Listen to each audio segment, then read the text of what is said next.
विषारी चारा खाल्ल्यानं राधानगरी तालुक्यातील घोटवडे इथं 13 बकऱ्यांचा मृत्यू झाला, तर विषबाधा झालेल्या अन्य काही बकऱ्यांना तात्काळ उपचार करून वाचवण्यात आलं।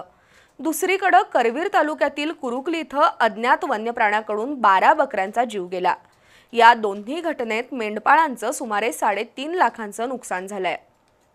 सिद्धापा बाळू हेरवाडे आणि बिरू बाळू हेरवाडे हे सध्या राधानगरी तालुक्यातील घोटवडे इथं बकरी बसवण्यासाठी गेले आहेत।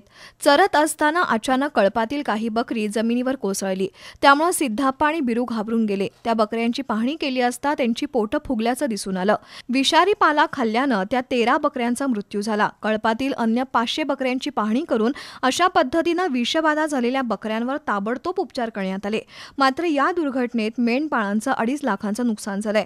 दरम्यान करवीर तालुक्यातील कुरुकली परिसरातील बकऱ्यांच्या तळावर रात्रीच्या वेळेस अज्ञात जंगली प्राण्यानं हल्ला केला, त्यामध्ये 12 बकरी मृत्युमुखी पडली।